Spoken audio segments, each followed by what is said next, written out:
You're listening to Sirens, a true crime podcast, brought to you by the Sirens Network.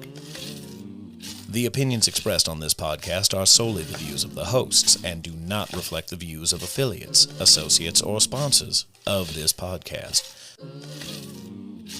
A break from our regular programming for this special episode. This is Sirens, a true crime podcast.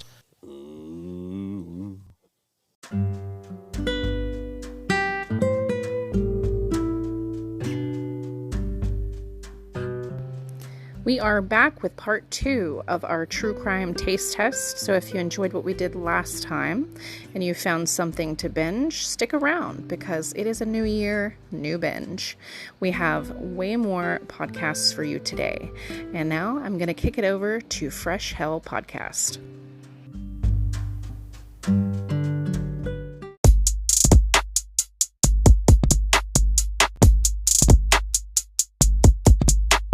Welcome back, true crime devotees. We're continuing our journey into the darkest corners of the podcast world, and we've got an even more extensive lineup of spine-chilling and mind-bending true crime podcasts.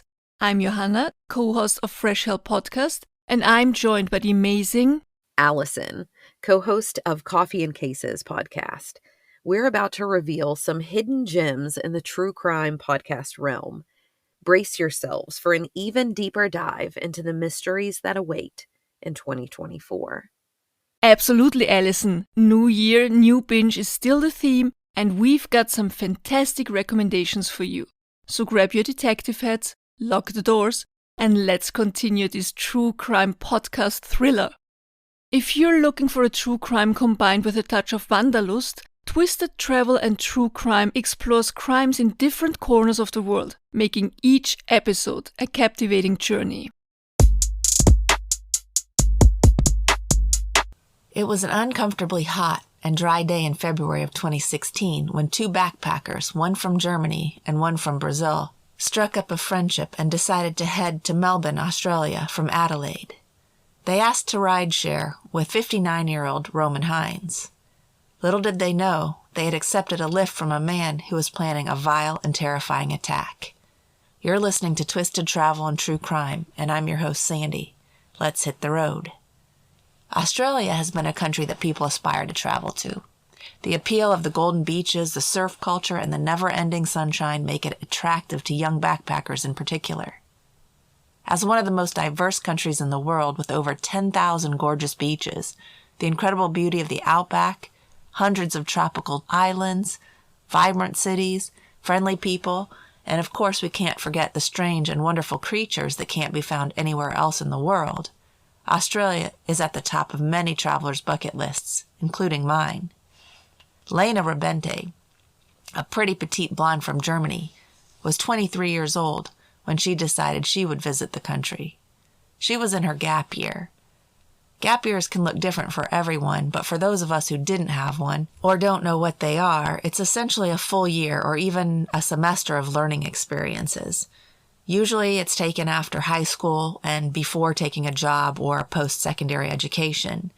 Many people consider it to be an opportunity to immerse themselves in another culture or to challenge their comfort zones. It also gives them time to consider what they really want to do with their lives. Lena decided backpacking to Australia was what she wanted to do. As part of her preparation, she and her friends watched a backpacker horror film called Wolf Creek. If you haven't seen it, it's about 3 backpackers who find themselves taken captive and then hunted by a psychopath who chases them through several mining sites south of Wolf Creek in Australia. Lena laughed the movie off, thinking it was a work of pure fiction, although it was loosely based on true crime, including the murders of backpackers by serial killer Ivan Milat in the 1990s and Bradley Murdoch in 2001. Little did she know how close her real-life story would come to the plot of the movie. Lena's backpacking plans brought her to Adelaide. It was in this coastal city that she would meet a fellow backpacker named Beatrice. Beatrice, a Brazilian beauty with long dark hair and eyes, contrasted beautifully with Lena's fair skin and blonde hair. Beatrice was in Australia because she had met a young man online. She'd spent a week with him before deciding to take some short trips to see the sights. The girls were both young and adventurous, but it was also their first time traveling alone, and because they were new to Australia, they decided to pair up. They had the same destination in mind, the Great Ocean Road. This stretch of road is 150 miles long. It's one of the most beautiful scenic roads in the world. The girls would get to see rugged cliffs, beautiful rock formations, and stunning beaches along the way. The first part of their trip would take them to Melbourne. It was an 8-hour ride from Adelaide. Neither of the girls had much money, so they thought the best thing they could do was try to find a ride with someone else. They used an app called Gumtree. I believe it's a lot like Craigslist in the States. You can buy and sell things, look for jobs, and in Lena and Beatrice's case, rideshare or carpool. Beatrice posted an ad reading, "Hey, I'm a 23-year-old Brazilian looking for someone to travel from Adelaide to Melbourne from the 9th to the 11th. I'm flexible. I can change my plans a bit. Just let me know if you're interested. Cheers." She had only 2 responses to her ad. One she felt very comfortable with, but unfortunately those plans fell through because the gentleman's car broke down the night before they were planning to leave. The second response she received was from a man named Roman. She decided to call him, even though she felt like he was impatient. When she wouldn't respond to him quickly, he would send her messages like, "Just reply, tell me if you want to go or not," and words along the lines of, "Don't be rude." Her options had been limited, and because she was traveling with Lena, she decided to call Roman and catch that ride after all. The following Tuesday, the 3 of them would meet to begin the road trip. When the girls first laid eyes on Roman Hines, they were surprised because he was older than they expected. He was 59 and sported a handlebar mustache. The girls both had passing thoughts that if they had been alone, they probably wouldn't have taken a ride with the tall, older man. What the girls didn't know was that they were now inside the car of a man who had no good intentions when it came to the girls. Blissfully unaware of what was going on inside Roman's head, the girls rode along happily. Beatrice took a short video of the 3 of them driving together. She has a huge smile on her face, the windows are open, and the fresh sea breeze is blowing in their faces. She's in the passenger seat next to Roman, and Lena is sitting in the back seat with their bags.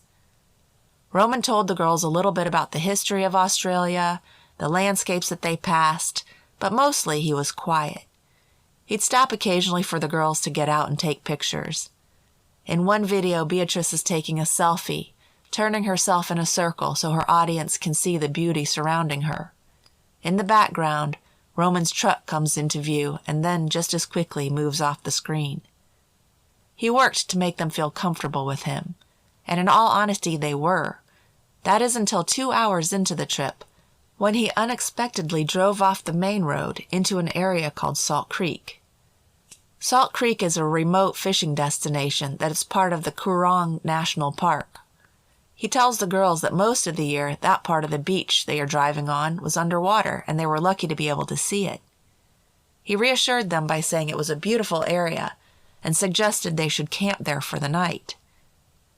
Once again, the girls are feeling a bit strange about the circumstances they are in, but they also want to enjoy the sights. Taking the advice of a local seemed like an opportunity they shouldn't miss, they rationalized. Roman got out of the truck and began pulling out camping equipment. The girls had a brief discussion about whether Roman was an okay guy. Beatrice reassured Lena, saying that she thought he was weird but that everything was okay. Roman set up a tent for himself and one for the girls. The campsite was in a bit of a depression where the beach ends and the sand dunes began. The dunes were fairly small near the beach, but tall enough that if you walked behind one, someone wouldn't see you from the other side. They raised and lowered across the landscape like waves. There were bushes and scrub plants growing on the dunes varying in height from a foot to large enough to hide a car, but they were sporadic. The isolated campsite was sandwiched between sand dunes and brush on one side and a large extended beach leading to the water on the other. Once the tents and pop-up table were set up, Roman takes out a bit of a meal and some wine. Beatrice begins cooking some pasta. Lena is tired, so she decides to take a nap in the back of Roman's truck, while Beatrice decides to catch some sun. She puts on her bathing suit It begins to relax. After a while, Roman tells her that he has seen some kangaroo prints and there must be some nearby. He asks Beatrice if she wants to come with him to look for them. Beatrice, not wanting to miss an opportunity, trustingly agrees, and they begin to walk further back from the beach into the undulating dunes. They searched, but they didn't see any kangaroos. Beatrice was becoming bored, so she told Roman she wanted to head back to camp. She turned to leave when he grabbed her and pushed her to the ground. She was so surprised by that attack that at first she thought he was joking. She turned towards him and said, "Don't do that. That's not funny." But that's when she realized he was going to hurt her. He climbed on her back and put his arm around her neck. Then he pulled out a knife, stabbing it into the sand near her head. Out came some ropes he had concealed from her, and he began making movements toward tying her up. In an act of defiance, she grabbed the ropes and threw them away from her. He punched her in the face and told her that if she made it hard for him, he'd break her arm. He then grabbed her, pushing her face into the ground and placing himself over her, preventing her from getting up. He tied her hands together behind her back, and once he had total dominance over her, he cut her bathing suit off. He punched her and spit in her face, then began kissing and licking her face and her body. Beatrice was terrified and began thinking she might be murdered. She asked Roman if he was going to kill her, but he didn't answer. At that point, he shoved her bikini bottoms into her mouth in an attempt to keep her quiet. She spit them out and tried to reason with him, but that made him even more angry. He punched her over and over. Beatrice was forced to imagine what it would be like to die there. She pictured her mother having to see her dead body. She realized it was unlikely she'd survive or even be found. She pushed these negative thoughts aside and chose to think about what she had to do to get out of the situation. She thought she'd try to manipulate him by getting him closer to camp and closer to Lena. She asked him why it had to be this way, telling him that if he wanted to do something with her, all he had to do was ask. Things would be nicer if they could just go to one of the tents. They could relax together. It didn't have to be so rough. At this point, Roman turned her face down in the dirt and tied her ankles. He lifted her up so she could walk with small steps, but she couldn't run. He began walking her slowly back towards their campsite through the dunes. When the tents came into sight, Roman began having second thoughts, and he started to turn Beatrice away from the tents. She knew she only had one chance, so she screamed at the top of her lungs for Lena, hoping her screams would wake the sleeping girl up. In response to the screams, Roman punched Beatrice again and climbed on top of her. Luckily, Lena did hear the scream. She heard the terror in Beatrice's voice and jumped out of the car. She walked around the front of the vehicle listening for a second scream, but heard nothing. It had been a miracle that she heard the sound of Beatrice's scream over the sound of the wind and waves in the first place, but now she had to figure out where Beatrice was. As she wandered in the direction she thought the sound had come from, she saw Roman leaning over Beatrice's naked body. She was shocked by what she saw, and her first emotion was anger. She yelled at him, shouting, "Let her go! Let her go!" She couldn't believe what her eyes were telling her. Lena grew more angry and wondered how the hell Roman could do this to Beatrice. Lena kept yelling at Roman, telling him to get off of Beatrice. He turned to face Lena. He tried to explain himself and said disgustingly, "I just wanted to try her." Then he began to chase Lena. Lena ran as quickly as she could back towards the truck. Beatrice was screaming after her, telling her to run and be careful because she thought Roman had an axe. He was holding something with a handle as he chased Lena. Lena ran for her phone in the truck. She wanted to call the police. As she opened the door, Roman caught up to her. She told him all she wanted was her bag. He yelled back at her, "Yeah, get your fucking bag." As she turned away from him to reach inside, he hit her on the top of the head with a hammer as hard as he could. Lena thought she was going to die. It hurt so badly. She wasn't sure what she'd been hit with because she couldn't see for a few seconds after that first blow. She felt wobbly on her feet, but she knew she had to run. Roman chased her, hitting her again and again and again. She ran as fast as she could, feeling dazed and dizzy, stumbling. He would hit her 4 more times in the head, but she never gave up. She kept running. She was small, but fast. At 6'6" and 61 years old, Roman was having a hard time catching her on his feet, so he retreated to his vehicle with the intention of driving her down. I'm sorry I have to leave you on a bit of a cliffhanger there, but I would love for you to come and listen to the rest of this episode on Twisted Travel and True Crime. It's called The Salt Creek Attack, Roman Hines, Lena Rabente, and Beatrice. Please come check it out and check the rest of Twisted Travel and True Crime social media on Facebook, Instagram, and TikTok. Thanks for listening. Excuse Me, That's Illegal is a true crime comedy podcast that brings a lighthearted touch to some of the most outrageous and illegal acts. It's the perfect blend of humor and crime. Hey there, potential new listeners. I'm Leroy, host of the hit true crime podcast, Excuse Me, That's Illegal, where I cover only the pettiest of criminals. I'm dropping new episodes every 10 days, and you can find Excuse Me, That's Illegal anywhere you get your favorite podcasts. I would love to have you come join me. That is enough self-promotion over here.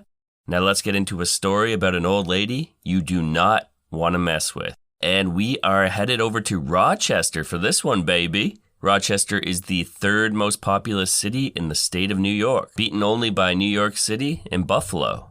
Some notable people born in Rochester include a couple of old dogs in Robert Forster and John Lithgow. Great actors.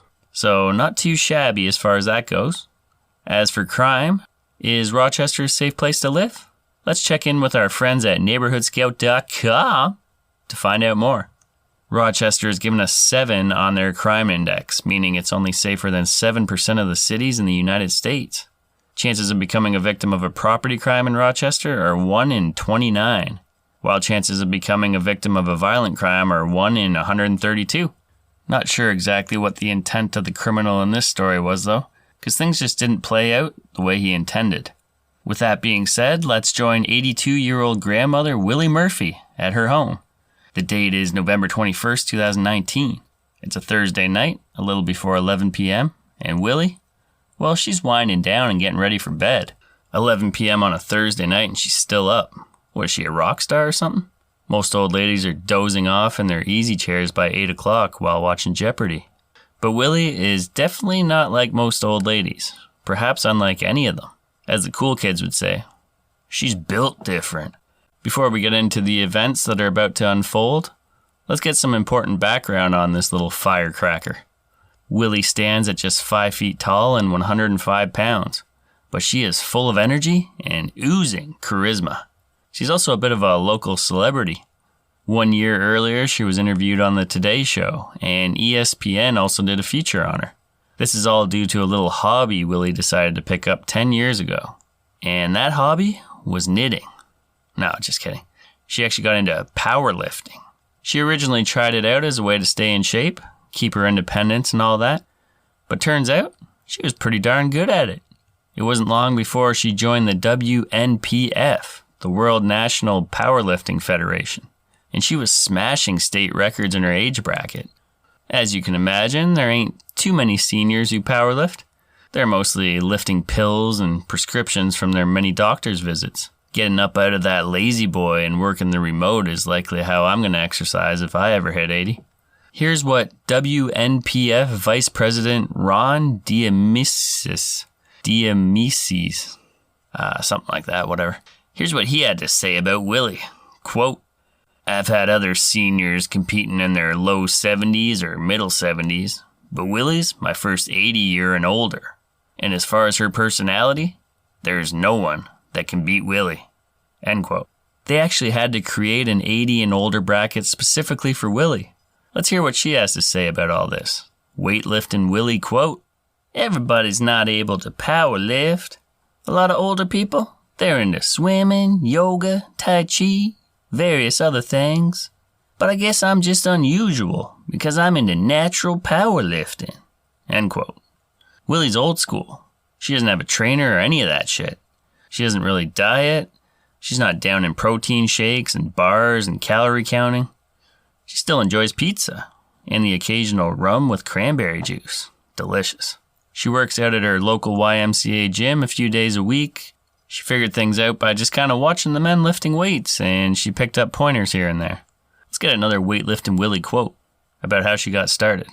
I was surprised that people were thinking that it was strange of me to be in the gym with mostly men at that particular time, but I kept getting stronger and stronger. And I don't wear any belts, I don't use chalk, and I don't use the ammonia like other people when they compete in a competition. It just happened, I guess. I'm just one of those things that nature has taken good care of me. End quote. I'm not going to pretend I know much about weightlifting, but Willie is impressive. Sure, she's the only one participating at meets in her category right now. But I mean, at 82, she can do one-handed push-ups and she can deadlift 225 pounds repeatedly. Like a boss. Like I said, she's only 105 pounds. So I'd say that's pretty great. In 2014, Willie was named WNPF Powerlifter of the Year, a very prestigious honor.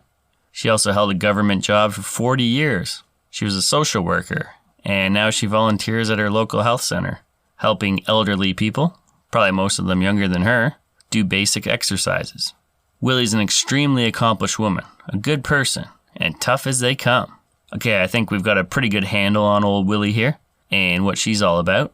So let's get back to her home on that cold November night, just before 11 p.m.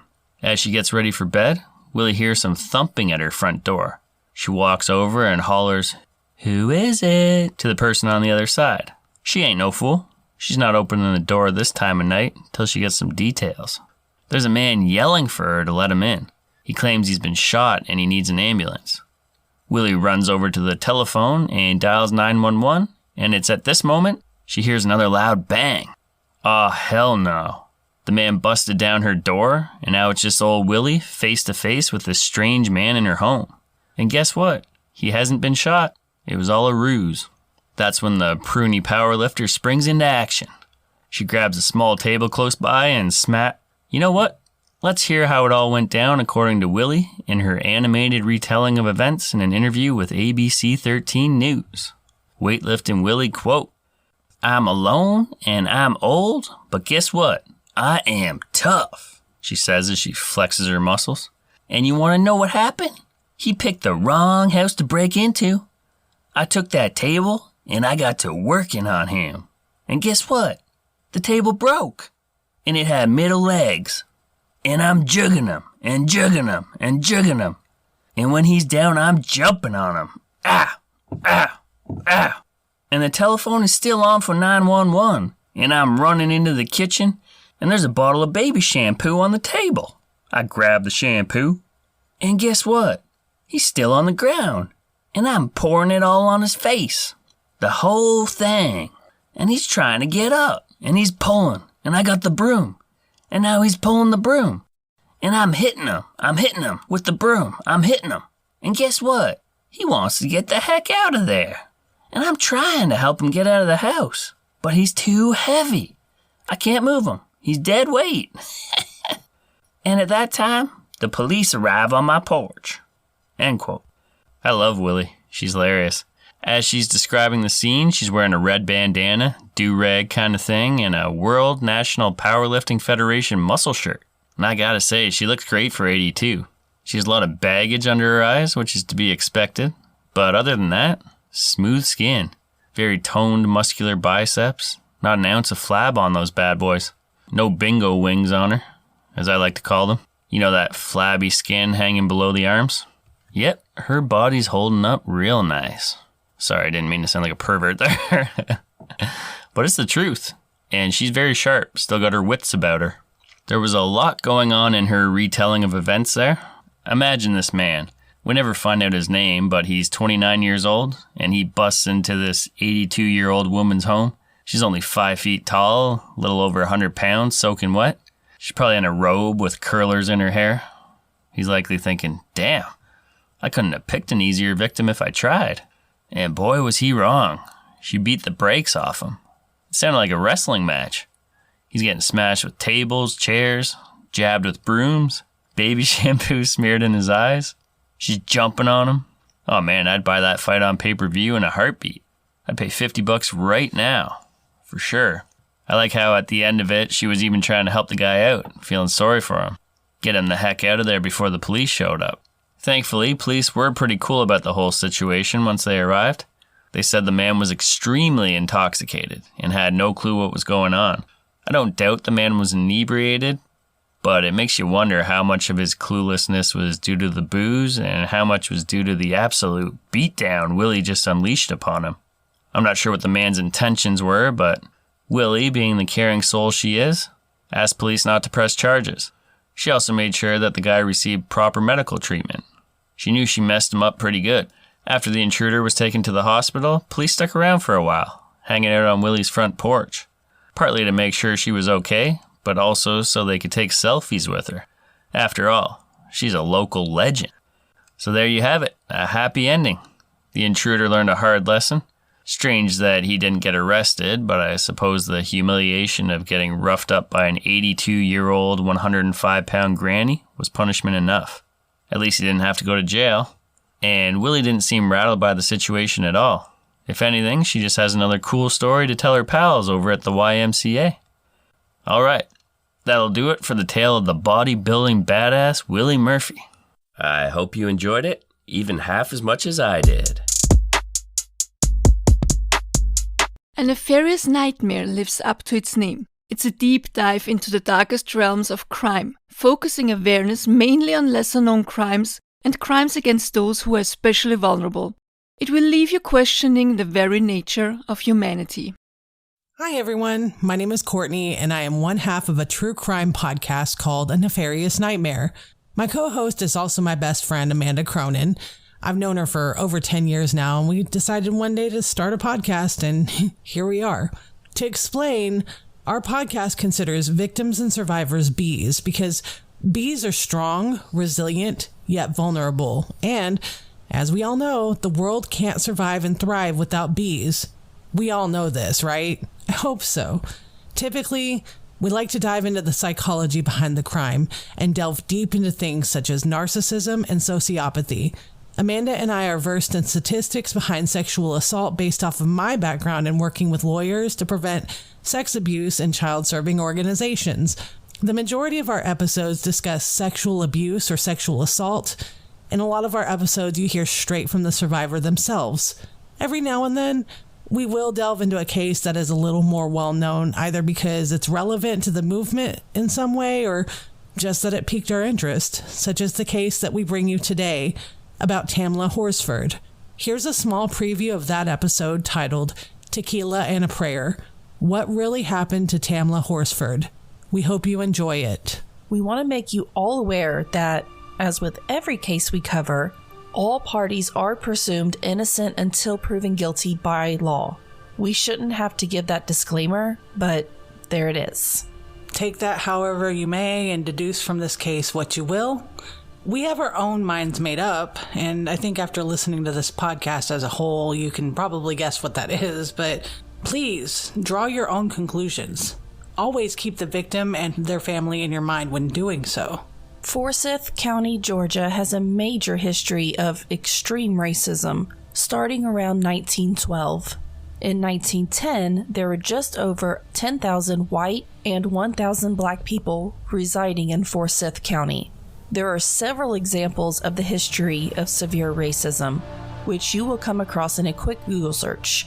But one major example is that on September 9th, 1912, a white 18-year-old girl named May Crow was found brutally raped and murdered in a wooded area. The only item that was found by police was a small pocket mirror nearby, and it was assumed to have belonged to a 16-year-old boy by the name of Ernest Knox. Shortly after, he and a few friends were arrested despite there being no link to the crime. One of his friends was a 24-year-old by the name of Rob Edwards. He is important, so remember his name. They did live close by and they were all black, so it's been alleged that they were targeted due to those facts. False confessions have been a topic brought up in many true crime shows and podcasts. And it's been believed that Ernest gave a false confession because he was taunted and threatened by the lead deputy via mock lynching. All of them were arrested and then held at the county jail. There was quite a bit of public outrage, and an all-white mob then busted in and shot Rob, murdering him. And then they dragged him through the streets right up to the entrance of City Hall, where he was then hanged publicly from a telephone pole as if to send some message. The mob then went door to door, demanding that all black residents leave the county within 24 hours, and then they'd ransacked their homes, killed their livestock, and destroyed everything that they owned. This county stayed primarily white until 1987, when this quote-unquote racial cleansing was highly publicized. Activists and allies protested to remind the county of the heavily racist past, while several white residents retaliated with a so-called peaceful protest in response, holding signs saying things such as "Keep Forsyth White" and hurled slurs and hate at the black residents. The white residents also threw rocks and other heavy items at them. So today, the county has a population of more than 244,000, and while more than 182,000 are white, only 9,500, or 4%, are black. So it's changed, but not by much. As a whole, this was known as, quote, racial cleansing that drove 1,100 black residents out of Forsyth County, end quote, according to one of our sources. All of this to say, essentially, it hasn't gotten better. We, as well as many others, agree that this is hugely relevant to the entire story. So, it's important to be aware that while we do not know whether anything had happened to Tamla was racially motivated or not, we do know that there are racist undertones that do take place in the county altogether, as well as in this case, which includes some insensitive and tone-deaf things that were said after she had passed. Some will argue that because there's a minority that's also highly suspicious in this case, that this can't be a racism issue. I'm here to tell you that this is not at all true. Please remove that from your mind moving forward when listening to this episode. If you're looking at this entire story through that lens, like, saying, oh, they were Latino, so they couldn't have been racist, then your perception of the whole case is skewed, and you probably aren't paying much attention to the bigger picture, which is a black woman died under mysterious circumstances, and the entire case is a clusterfuck from the moment she was seen. Tamla Horsford, also referred to as Tam, was born October 10th, 1978 in St. Vincent and the Grenadines in the Caribbean. She lived there until she was 12 when she and her family moved to the Bronx in New York. When she was older, she moved to Florida where she met her husband, Leander, also known as Lee, who had a daughter from a previous relationship, and they went on to have 5 sons together. By all accounts, Tam was close with Lee's daughter and made her feel included and accepted her as though she was her own. When Tamla passed away, her youngest son was only 4 years old. Tam had a really close friend by the name of Michelle Graves, who we will bring up later again, very briefly, but she is a huge reason why this case has gotten a lot of attention. Tamla was known to be a compassionate and selfless person. She was the life of the party. She liked to laugh, to dance, to have fun. Leander had to relocate for work, so the Horsfords picked up and moved to Georgia 5.5 years prior to this whole incident. Tam quickly made friends because she's warm, outgoing, charismatic, and really had this motherly instinct to her. She was heavily involved in her children's extracurriculars. Basically, she was the kind of mom who was there at the football games cheering her kids on, did the whole PTA thing, and also liked to have fun with the adults when the kids went to bed, which that is absolutely fine. Side note, we as parents, we deserve some time to unwind and let loose too, so please don't judge. I mean, parenting isn't our entire personality or anything. Yeah, that's part of it, but I mean, sometimes we just want to chill, man. Anyway, her daughter was pregnant, and she was just thrilled about becoming a grandma. She was simply a free spirit, but also really cared a lot about her kids. She also really enjoyed making friends. It was one of those situations where people could have likely taken advantage of her kindness. There was a birthday party being celebrated, which was held by the homeowner, Jean Myers, who was turning 46, and it was planned and organized by Stacy Smith, a friend of Tamla's. Tam knew Jean from a youth football game held that August in which both of their sons were in attendance. The party was supposed to start at 7:30, but Tamla was busy cooking and feeding her family. Prior to even coming to the sleepover, Tam opened up to her husband Lee and said she didn't feel right about going, but didn't want to be rude or inconsiderate. So she went anyways, arriving closer to 9 p.m. This was in Cumming, Georgia, which is located in the center of Forsyth County, about 39 miles northeast from downtown Atlanta, which is one reason we brought up the horrific background on Forsyth in the beginning. Now, it is important to bring up here that Jean was also dating a pretrial probation officer by the name of Jose Barrera, who worked for the Forsyth County Sheriff's Department. Now, keep this in mind because this does come to play later, but also it's mighty weird that just about every case we cover, in which the result wasn't true justice, has had some heavy link to law enforcement. You know, the good old boys club, if you will. Imagine that. But anyway, Tam hung out with either Stacy or Jean the week previous for another event, so Tam felt comfortable enough and came to the birthday sleepover. They didn't allow men to be there, but, you know, men ended up sticking around, as you're gonna find out. Tam showed up at this party in this super adorable white onesie with gray paw prints all over it. She had showed up with a big, nice bottle of tequila as a gift for Jean. It's been said that Jean did not appreciate this, which I get it. If you don't drink tequila, you don't drink tequila, do you? But the way she accepted her gift wasn't with a thank you or really any kindness. It was more as if someone removed a dirty diaper and gave it to her. She was extremely stuck up about it and said something to the effect of, quote, "I don't drink tequila, I don't like this, and even you drink it." Stuff like that. All right, if you haven't watched that show on Netflix called The Watcher, I'm about to give a slight spoiler alert, so you might want to skip ahead about 10 seconds. But to give it an example of how Jean accepted the tequila, you know, Jennifer Coolidge's character Karen gave the exact same vibe I'm imagining when her two neighbors ended up showing up with a pie and some brownies in the last episode. I'd imagine that Jean acted the same way. So after this not so nice exchange, there were points where they all had fun, ate gumbo, watched the LSU game, and also played Cards Against Humanity. At one point, Jose and another man at this quote-unquote no boys allowed adult white woman sleepover did come through for a bite to eat some of the party food and maybe catch glimpses of the game. It was brought up that Jose kept mentioning things like, ugh, women, as if he was a chauvinist. I don't know exactly how relevant to the case that might be, but maybe it is.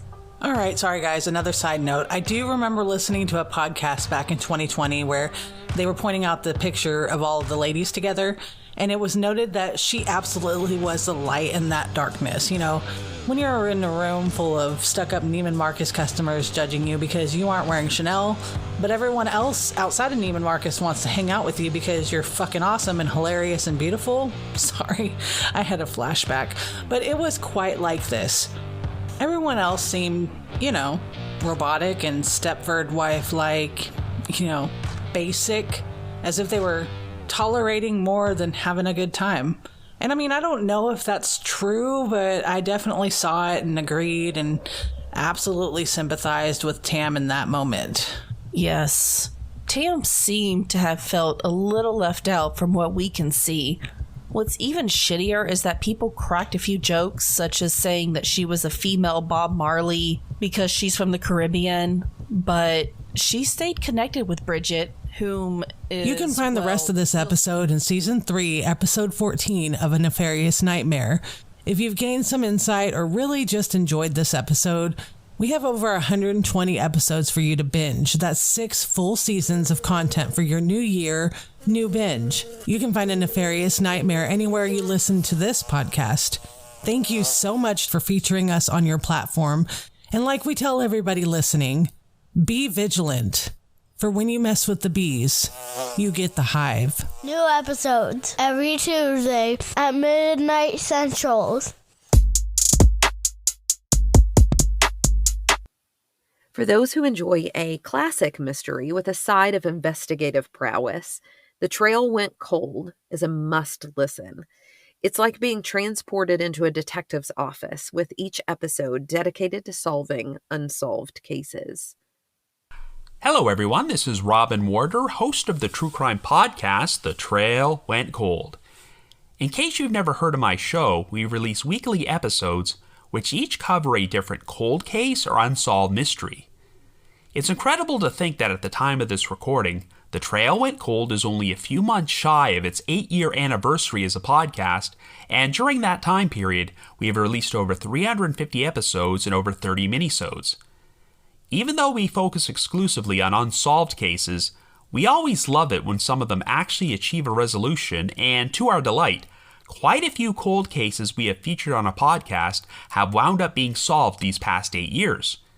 In fact, we recently completed our 4th special update episode, which chronicled all the cases we covered, which either wound up being solved or had major developments in 2023.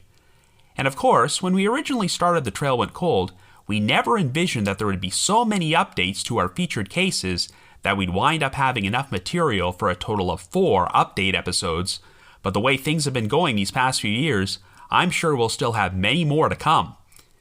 Anyway, for this special collaboration episode, I'm going to talk about one of our most unusual updates, which also happened to be connected to one of the more unique missing persons cases we've ever covered. Like many true crime podcasts, The Trail Went Cold sometimes receives requests from the loved ones of missing and murdered victims to cover their stories on our show. Over 3 years ago, I received one of these requests from a woman named Mindy Wilson, but what stood out is that she wanted us to cover the unsolved disappearance of her grandmother, who went missing all the way back in 1945. The victim in question was Mary Jane Van Gilder, who was 34 years old when she was last confirmed to be alive. And even though Mindy had not yet been born and never got to meet her grandmother, she still wanted to find out what happened to her. And what made this situation even more unique is that Mindy actually put me in touch with a law enforcement officer, Detective Adam Turner of the Shelby Police Department, who was actively investigating this case even though it was 75 years old. So in September of 2020, The Trail Went Cold dropped episode number 190, which covered the unsolved disappearance of Mary Jane Van Gilder. Of course, this was not a missing persons case with a lot of evidence to work with, and you could not pinpoint an exact time or place when Mary Jane went missing. Mary Jane was the mother of 5 children who lived in Marion County, West Virginia, but her marriage was an abusive and unhappy one, so in 1944, she decided to move away and relocate to Ohio, and got a job at the Shelby Army Air Force Depot near the town of Shelby. She remained in the area for a year, but in March of 1945, Mary Jane quit her job at the depot and just seemed to drop out of sight as she cut off all communication with her family. Now, from here on out, I'm actually going to be talking about an entirely different case, so if you want to learn more about Mary Jane Van Gilder's story, I suggest you go back and listen to Trail Went Cold episode number 190. One lead that Detective Adam Turner wanted to investigate was an unidentified decedent whose skeletal remains were found in a drainage ditch in Preble County, Ohio on May 25, 1968. The original coroner had been unable to determine the victim's exact cause of death, but it was theorized that they might have been buried in a shallow grave somewhere before heavy rain and flooding hit the area and caused the remains to be unearthed. The coroner believed that the remains belonged to a female who was between 30 and 50 years old and may have been pregnant at some point in her life. Since she could not be identified, she became known as the Preble County Jane Doe, as well as the nickname Preble County Penny, and was buried at Mound Hill Cemetery in the town of Eaton. Detective Turner wanted to investigate the possibility that Preble County Penny was Mary Jane Van Gilder, so he arranged to have her exhumed in August of 2019. Turner held the mentality that even if this victim wasn't Mary Jane, she could still be identified, and this might help provide answers for another family somewhere. Well, that turned out to be exactly what happened, but it also led to the uncovering of an all-new rabbit hole. After the Preble County Jane Doe was exhumed, investigators were unable to construct a full DNA profile for her since her bones had degraded so much over the past 5 decades. But surprisingly, the examination turned up the presence of male DNA on the remains, though it was possible that it could have been left there by a male contributor or wound up on the remains accidentally due to contamination. It would take about 3 years in order to construct a full DNA profile for this victim, and it came about after the Shelby Police Department partnered with an organization called Moxie Forensic Investigations, who specialized in identifying unknown decedents. The remains were subsequently sent to Intermountain Forensics, a non-profit forensic DNA testing laboratory with specialized procedures for extracting DNA from human bones, even older ones which were heavily degraded. This procedure would cost $5,000, but Criminal Coffee Company, a business run by Stephanie Harlow and Derek Levasseur, co-hosts of the Crime Weekly podcast, generously donated the full funding, and in the end, a DNA profile was finally constructed for the Preble County Jane Doe. After the DNA was entered into GEDmatch, it would eventually be linked to biological relatives of the victim. Well, this past November, the Shelby Police Department held a press conference in which Detective Turner announced that the decedent had finally been identified, but there was a surprising twist. That male DNA found on the remains was not caused by contamination. The Preble County Jane Doe was actually a John Doe, and his name was Albert Allen Frost. Yes, it sounds like the original coroner mistakenly believed that Albert was female because he had a much smaller stature than usual for a male. He was also quite wrong about the victim once having been pregnant, but you have to remember that we are talking about 1968 forensics here. The identification was made possible when Tina Barrett, the granddaughter of one of Albert's sisters, provided a sample of her DNA for a comparison to the remains, and a genetic match was made. It turned out that Albert Allen Frost had originally been born in Hamilton, Ohio on January the 25th, 1935, and was the youngest of 8 siblings. He was a military veteran who served in the United States Army, but he was also a very shy individual who was not particularly talkative. In retrospect, his grandniece Tina suspects that Albert may have been on the autism spectrum, but nobody would have even known what that was back then. He pretty much lived a transient lifestyle and did not seem to have a permanent home, and he also had a history of brushes with the law. Since Albert would drift in and out of his family's lives and disappear for long periods of time without settling down, this probably explains why he was never officially reported missing. As far as his surviving relatives remember, he was last confirmed to be alive sometime in 1963 or 1964, but then the family seemed to lose track of Albert and rarely spoke about him over the next several decades. Albert had one marriage which only lasted 14 months before they divorced, and he is believed to have had a daughter at one point who was adopted in 1963 and had her name legally changed. Detective Turner was able to locate this woman and speak to her, and needless to say, she was quite overwhelmed by the whole situation. There is no official record of Albert's death anywhere, but while there were no obvious signs of trauma on his remains to indicate foul play, there is definitely good reason to suspect he may have been murdered. After all, if the theory about the flooding having unearthed Albert's remains from a shallow grave is correct, then someone had to bury him there. While 2 of Albert's closest surviving relatives are his nieces, Denise Frost and Diana Frost Russell, the surviving daughters of one of Albert's brothers, George Frost. They both claimed that when they were children, there was always a rumor circulated among the family that Albert had been murdered before his body was rolled up in a piece of carpet and left on someone's porch. Unfortunately, since both of Albert's parents and all of his siblings, including George, have since passed away, and his surviving relatives were children at the time he went missing, no one has been able to provide some additional context about this rumor. But the story gets even stranger, and here's where the term rabbit hole enters the equation. It turns out that one of Albert's sisters, Clara Frost Koprowski, also vanished without a trace sometime between 1950 and 1952, when she would have been in her early 20s. And of course, it does not appear she was ever found, and there's no record of her ever having been reported missing. At one point, George apparently told his daughters that his mother had sold Clara to a German man. Since Clara's husband, Chester Kaprowski, married her when she was still a teenager, I get the impression that he's the German man George was referring to, but this remark about her being sold to him is all sorts of creepy. Well, Clara and Chester had a son and a daughter together, and Chester got remarried to another woman not long after Clara disappeared. It's been reported that Chester was abusive towards Clara during the marriage, so this might be the reason she suddenly went missing, but both Chester and their 2 children are now deceased, so we have no real evidence to work with. In a crazy coincidence, it turns out that Mary Jane Van Gilder had a sister named Rose, who also seemed to disappear sometime during the 1940s, but the details are too vague to know what actually happened to her. But what are the odds that the investigation into the disappearance of the Van Gilder sisters would lead to the uncovering of another completely unrelated case in which 2 siblings from the same family went missing at different times? So yes, there are so many unanswered questions about what actually happened to Albert and Clara. After Albert's death certificate is completed, a new investigation will be launched in order to determine if he was the victim of a homicide, and hopefully Clara's disappearance might get some attention as well. But when I first learned about the Mary Jane Van Gilder case back in 2020, I did not expect it to uncover all these additional mysteries within a mystery.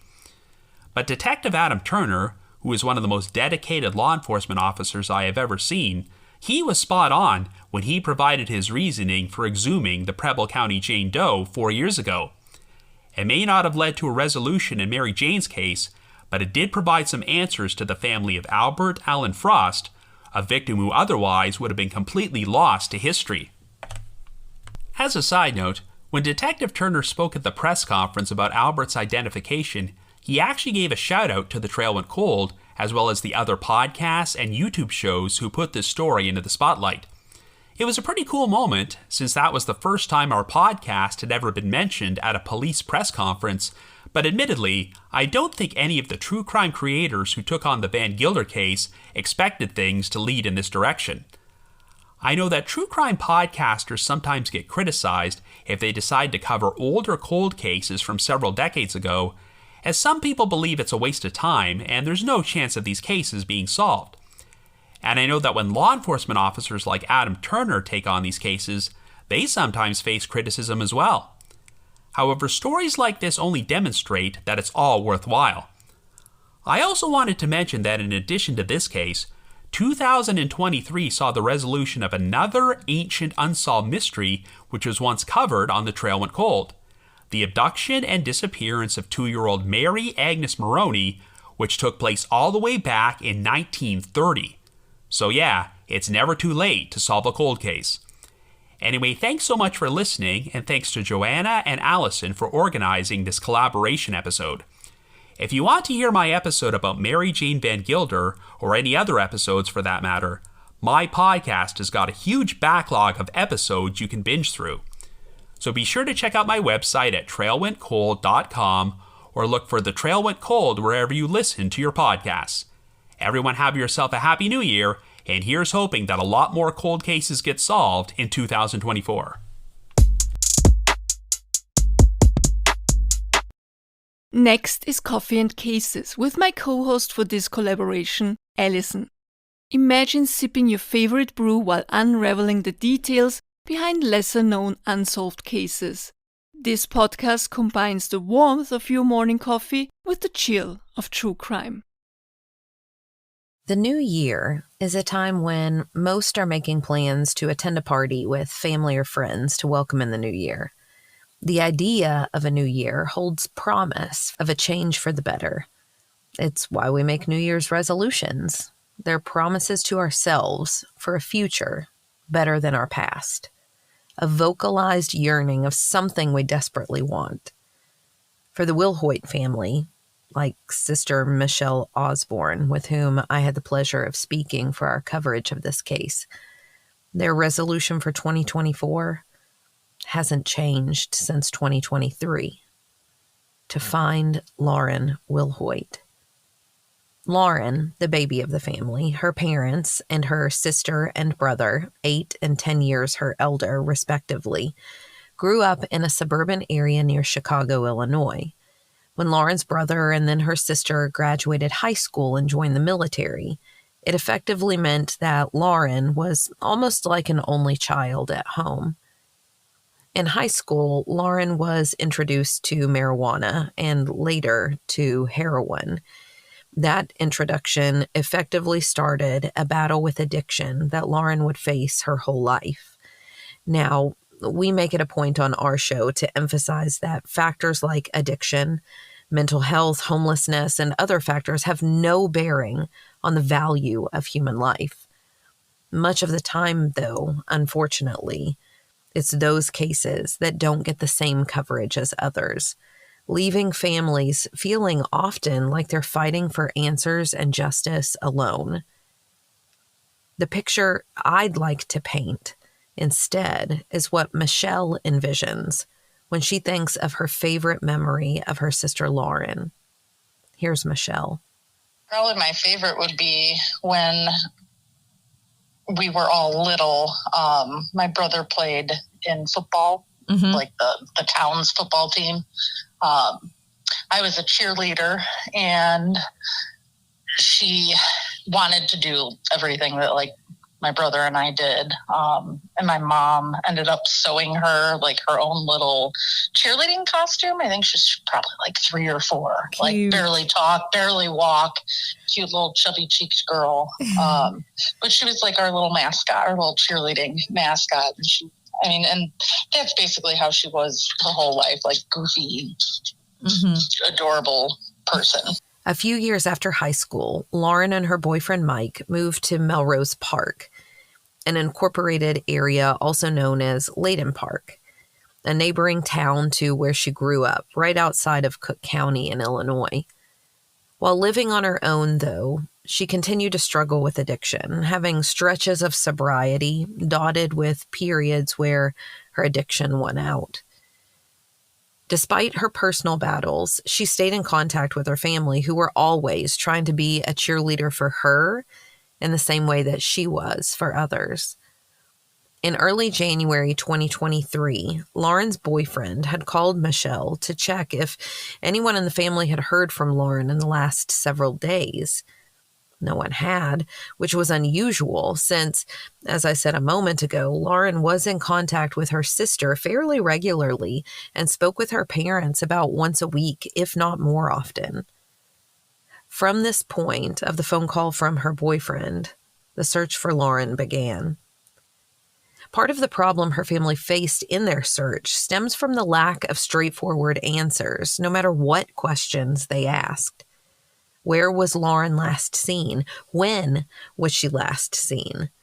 To illustrate, even in my research, some reports stated that Lauren was last seen leaving her home on December 29th, 2022.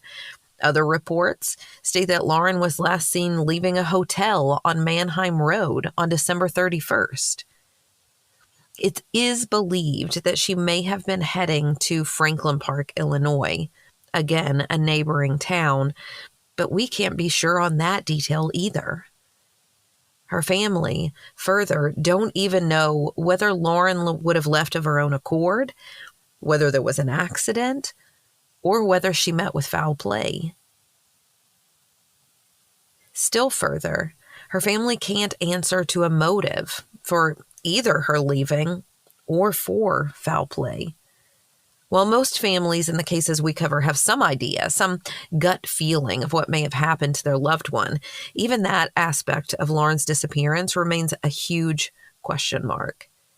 I asked Michelle, since there wasn't one theory that made more sense to her than any other, if there were at least a theory that she believes could be ruled out.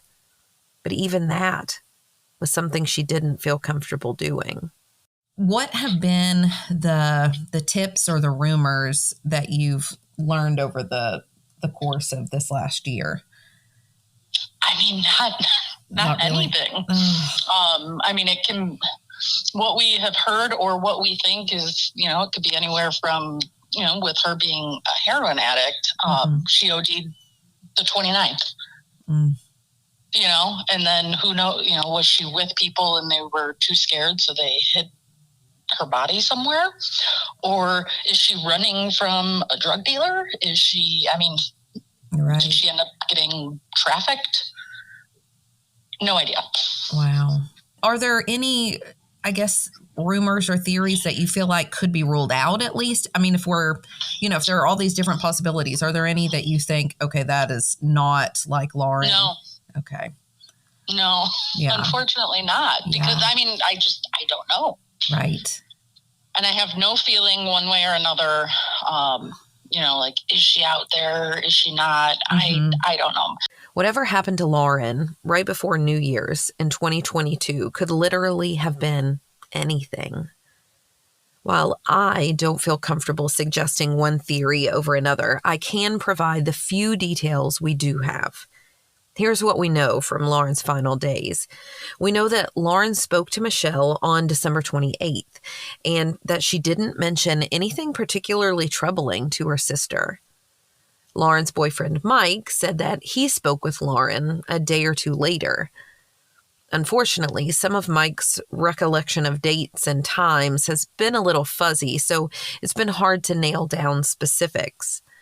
Michelle learned from him, though, that Lauren was supposed to be staying at a nearby hotel for New Year's.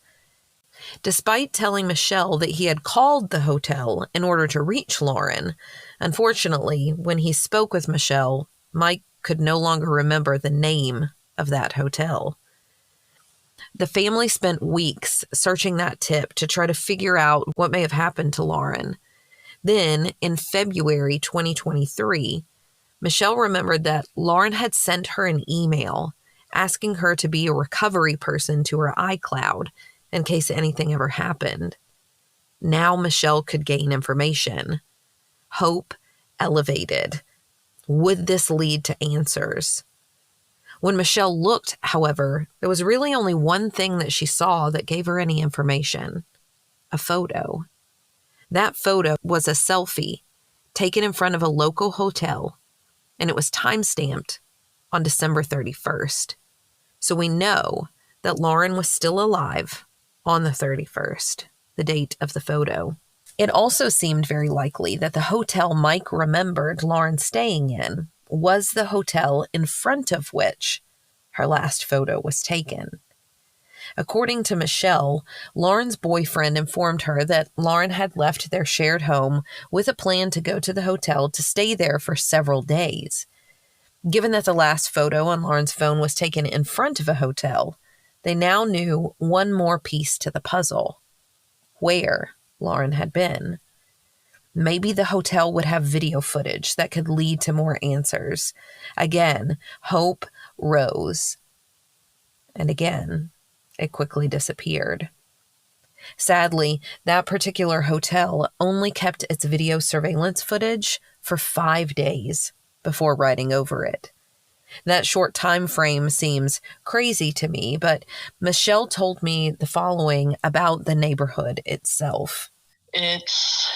There's kind of, I guess, like growing up, it wasn't so bad.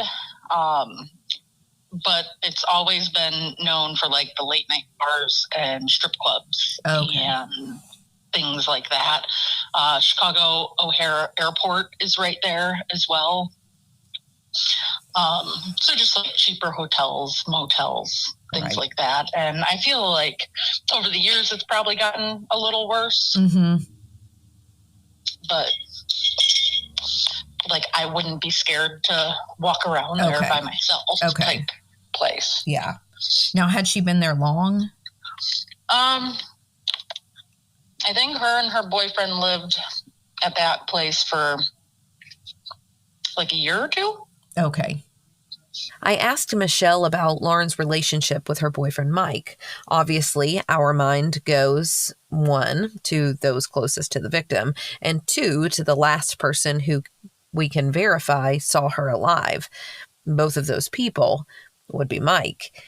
And she responded that their relationship seemed normal to her. Perhaps it wasn't healthy since they both suffered from addiction issues. And Michelle admitted that she didn't know Mike well, but from the time she was around the two of them, they had dated for 5 or 6 years after all. He and Lauren had seemed happy. While Michelle has, in the time after Lauren's disappearance, heard more menacing rumors about Mike, she also acknowledged in our conversation that other than wishing Mike were still more involved in searching for Lauren, that she wasn't given reason to believe he was directly involved in anything that could have happened to Lauren. And we discussed how all people grieve differently, though she does wonder if he might know more than he has revealed to the family so far. While Lauren's family hasn't had many breaks in terms of gaining information about Lauren, the log at the hotel did reveal a name, though it wasn't Lauren Wilhoit. The name on the books was the name of a person known to Lauren and to her boyfriend Mike. Was this who she was coming to meet? Did she stay with this individual? Her family also learned that someone had checked out of the hotel at the end of the booked stay. Was it the individual in the books who checked out? What does that person know? And was that person responsible for whatever happened to Lauren? Michelle even explained to me another possibility, that Lauren may have been staying at the hotel under the name of the other individual. You see, Lauren had previously been accused of stealing postal checks from this same man. Could she also have stolen his credit card as well and been using it? Here's Michelle. It wasn't rented by her, but it was rented by someone who she knows and the boyfriend knows and the boyfriend doesn't like. And he has threatened Lauren prior, like a week prior to Christmas last year. He had threatened her over some stolen postal checks, I guess, which I don't know if Lauren stole them or not, but it's also that lifestyle. So good possibility. So I also don't know then, did this person actually rent that room or did my sister steal his credit card information and rent it herself? I gotcha. And so the room was rented for those 3 days. Did she stay? Because she took a selfie outside, so we know she was there, and it was, time date stamped the 29th. Okay. So we know she was alive and there on the 29th, but that was the last picture, the last anything we were able to find. So we don't know how long she stayed there, but whoever checked out of the room on the 31st or the 1st, whatever it was. But we don't know who. Unfortunately, that detail too led to even more questions. Was it Lauren who checked out? Was she still alive at that point? If so, where did she go? Some have argued that Lauren may have left of her own volition to escape from the problems still chasing her from her past, or to escape from drug dealers. According to one source, Lauren had a drug-related charge from 2018 and more recently had been arrested again for possession of a controlled substance, marijuana. But her family has no more information now, a year later, than they did just days after Lauren disappeared. That is why information from you, listeners, is so incredibly important. Maybe you hold information that can answer even one of their questions. Here's a message to you from Michelle. Yeah, if anybody has any information, you can remain anonymous. Call the Cook County Sheriff's Office. We just want to know where she is. We're hoping she's safe. We just want to know that she's okay, or what happened. There's people who love her and care for her, and we just want to know. We need some closure. So if you could please contact the Cook County Sheriff's Department in Illinois or Missing Women of America. They're a nonprofit. You can find them on Facebook. They'll keep you anonymous as well. Thank you. And Lauren, if you're out there listening, Michelle has a message for you as well. We love you and we don't care what you did, what happened. Just reach out. Let us know you're okay. we'll help you with whatever we can. We love you and we miss you. 30 years old when she went missing, Lauren stands around 5'6", has brown hair and green eyes, and weighs approximately 120 pounds. She has a heart-shaped outline tattoo under her left eye and a tattoo of a Chinese symbol on her hip. Anyone with information about Lauren Wilhoit's disappearance or her whereabouts is asked to call the Cook County Sheriff's Office at 708-865-4896. To hear other lesser-known unsolved cases like Lauren's and help do your part in sharing their stories, please check out Coffee and Cases. We release a new episode every Thursday, have over 200 episodes to binge, and can be found on your favorite podcasting app. Finally, we have a podcast that will be your new favorite binge if, like me, you love stories about sketchy people, serial killers, con artists, and everything in between. Oh, and some humor and Waffle House stories thrown in for good measure. It's True Crime Creepers. Welcome to a little mini episode of True Crime Creepers, where we talk about all the real-life creeps, from serial killers to con artists. I'm Kristen, the true crime fanatic who loves to tell these stories. And I'm Mogab, the true crime newbie who hasn't heard any of them. We hope you'll check out True Crime Creepers. We drop new episodes every Thursday, everywhere you get your podcasts. That being said, that's kind of the mindset that was around at the time when this whole McDonald's thing happened. So most of us have probably heard the story of the woman who was awarded millions of dollars after suing McDonald's for the coffee being too hot after it spilled in her lap. Just at me next time, okay? I feel like I'm just getting scolded, you know? At the Mogab. Oh, and did I mention she was like holding the cup in between her legs while she was driving? Just another dum-dum filing a frivolous lawsuit, trying to get rich quick off her own stupidity. Yeah, I mean, that's where I'm at right now, so prove me wrong. This woman became the laughingstock of the entire country, but it was way more insidious than even that. I mean, it struck fear in the country, this idea that these people were just out there being stupid, suing whoever they could, and then being rewarded for that. It really scared people. Yes, I can confirm. Yeah, headlines would run about suing people for the most ridiculous thing. It really gave people this idea that it was this huge problem, that they were going to be the downfall of our whole system. They're costing businesses millions of dollars, and that's going to trickle down to the consumer as a result. And we're going to end up paying more because some lady was dumb enough to drive around with coffee between her legs and then have the audacity to sue for it being too hot. The McDonald's coffee case became the definition of a frivolous lawsuit, practically synonymous with the term.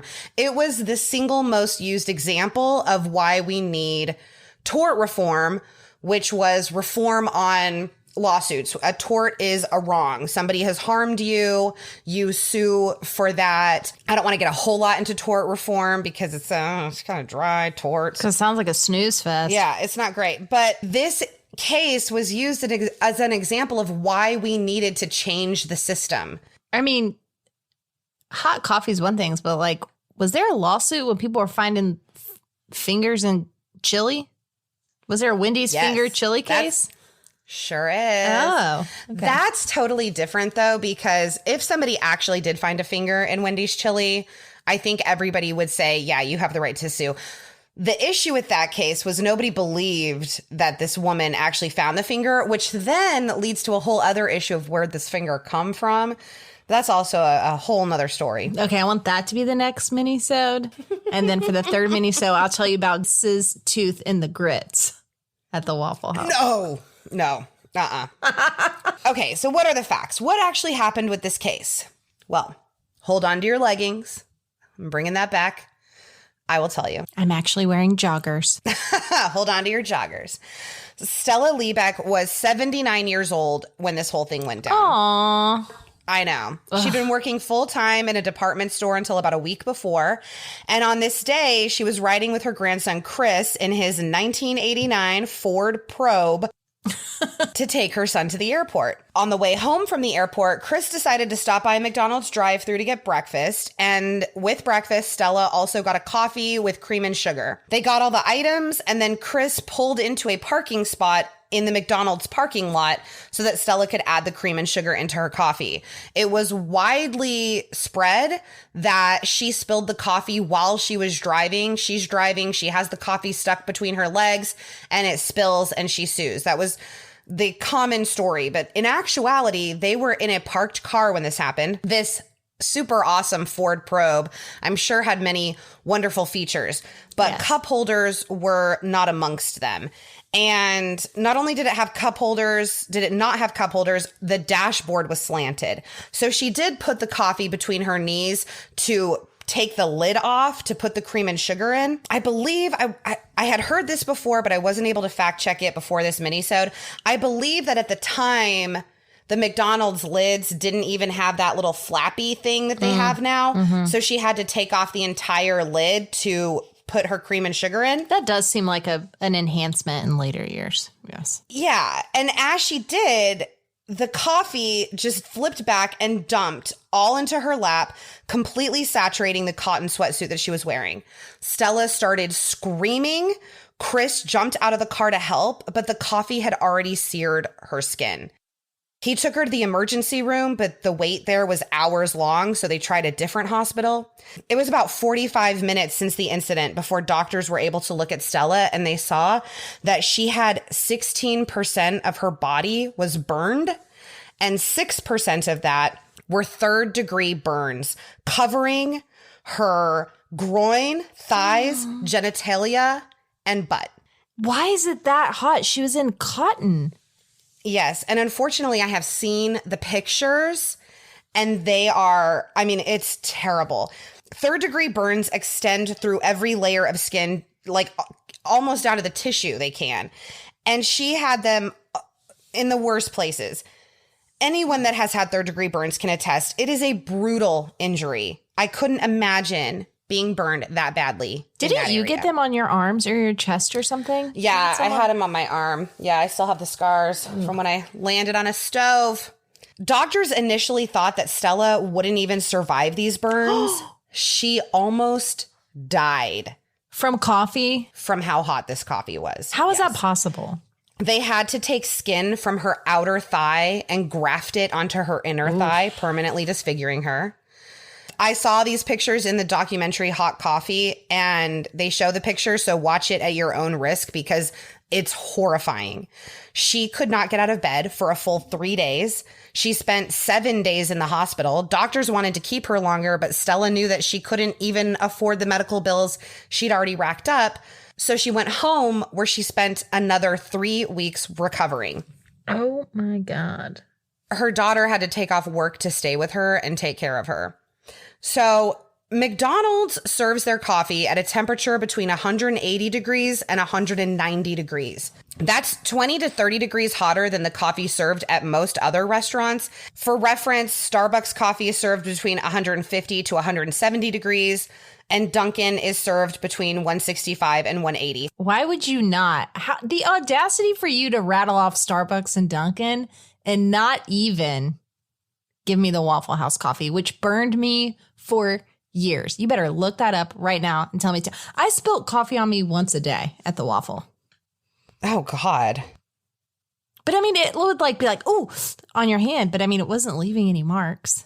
Always hot, always fresh. 208 degrees is the temperature that our Ninja coffee maker brews coffee at. That's unsafe. Yeah, it has to be really, really hot to brew. Oh, but it's served. It does not have to be that hot to serve. Got it. Do you think the employee would know if I called the Waffle House? Oh my God. No, but you need to anyways. Regardless, we all know coffee is hot. Coffee has to be brewed at extremely hot temperatures to get the flavors out of the coffee. But here's the thing. No one drinks it when it's that hot. People either have to sit there and wait forever for it to cool down, or they have to add milk or whatever to cool it off. That's what I do. Studies were done that show that people actually prefer to drink their coffee between 135 degrees and 162 degrees. which shows that coffee does not have to be served at or near brewing temperatures. Ugh. I think drinking hot stuff is gross. You can come at me all you want, but I'm just not a hot drinks gal. And that opinion is not of the majority. This is America. We are coffee drinkers here, Mogab. So show some respect. All right. I'll try. Also, McDonald's knew their coffee was too hot. In the 10 years before this incident with Stella, they'd had more than 700 people scalded by coffee burns and make complaints against them. Oh my God. But they had never lowered the temperature of the coffee. Why not? Right. So another myth about this whole case is that Stella, this happened to her and she just saw dollar signs in her eyes and she just sued the crap out of McDonald's. But she just wanted them to cover her medical bills, which were about $10,000. She couldn't afford them. She'd had to have skin grafts. She'd stayed in the hospital for 7 days. And this is America. Like, she had a lot of medical bills. Yeah. And that's all that they wanted. They wanted McDonald's, like, their insurance to cover the medical bills that Stella's insurance wouldn't cover. She was on Medicaid. And like maybe nugs for life or like French fries. You know, like, could she get some coupons, perhaps? McDonald's wouldn't even give her nugs for a year, okay? Oh. Her daughter, Judy, and her husband, Chuck, wrote a letter to McDonald's. They told them that machine must be too hot. They wanted them to just look at this machine and just fix it if it was broken, because they didn't think that it was possible that McDonald's policy was to keep coffee so hot that it could cause you to need skin grafts that it could literally from the kill burns. Yeah. And I don't think anyone would expect third-degree burns from a hot cup of coffee. They were just like, this has to be an aberration. And they said if it wasn't the machine's fault, then they should look at the policy of how hot they keep their coffee and make adjustments, because it's obviously dangerous. And also, will you pay for my mother's medical bills that are $10,000? Yeah. And McDonald's said, no, thank you. Will you take this $800 and please go away? So Stella's family was really upset. Yeah, Stella's family was really upset that McDonald's wouldn't give them more than $800. They didn't want millions. They just wanted her medical bills paid. $10,000 is like nothing to McDonald's, and it's devastating to Stella. Where did they get the 800 at even? Right. I have no idea. They were just like, what's the minimum amount we can offer to make her go away? So she took them to court. And at the trial, McDonald's defense was that people like coffee the way that they serve it. They sell over $1 million worth of coffee every day. Why fix what isn't broken? But McDonald's admitted they'd never actually tested if lowering the temperature would affect coffee sales, which was a real bad look on McDonald's, because they had been sued before by another burn victim and had promised to do that testing.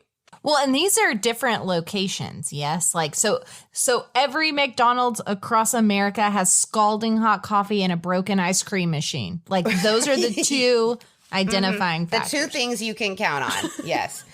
Yeah, because it was in their policy.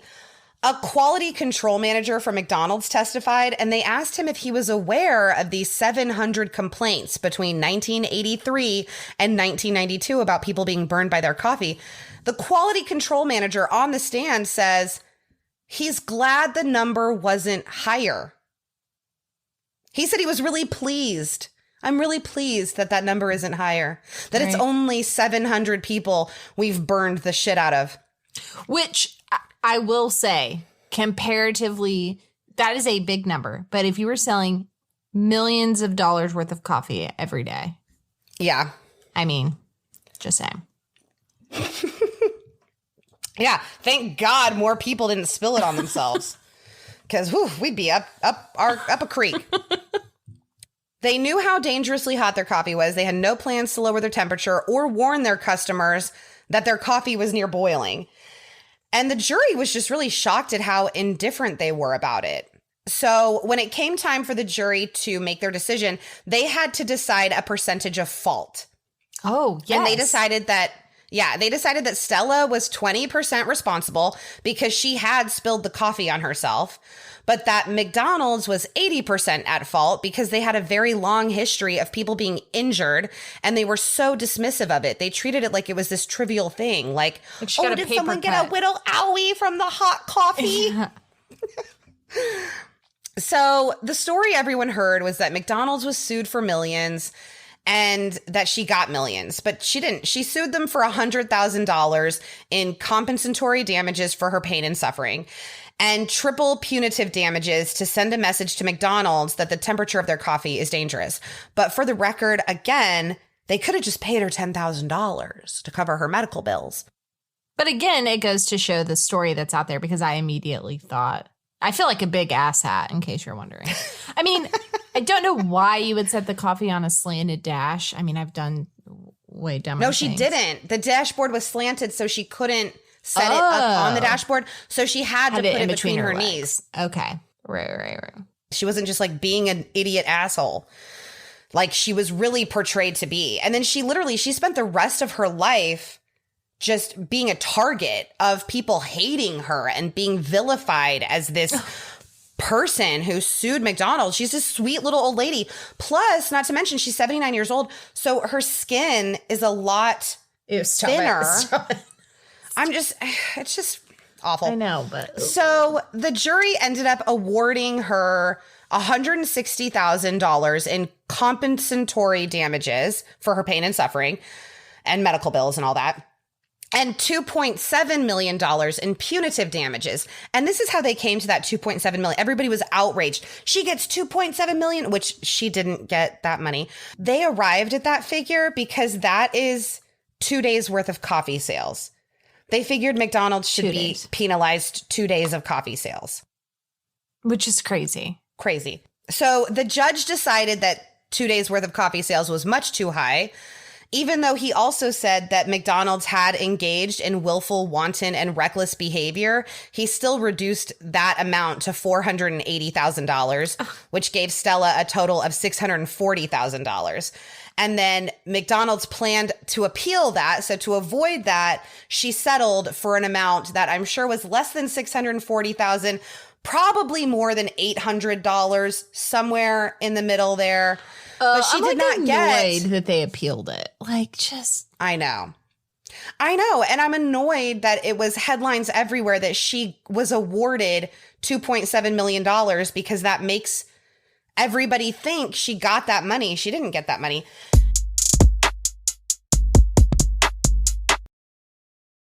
And there you have it, listeners. Another fantastic list to kick off your new year, new binge listening.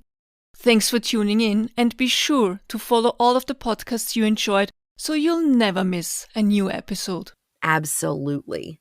Remember to follow them on social media as well. We hope you've enjoyed our collaboration. We want to thank all of the podcasters who participated and you, our listeners, who make shows like ours possible and who help the families of victims by sharing these stories, because in that way, you're also providing support. Johanna and I hope that you've found several new podcasts to enjoy in 2024. Until next year, happy binging.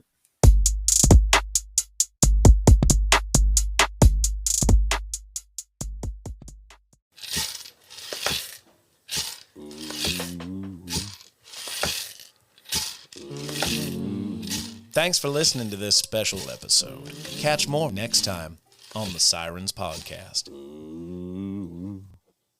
Do we have an outro? That's our outro, isn't it?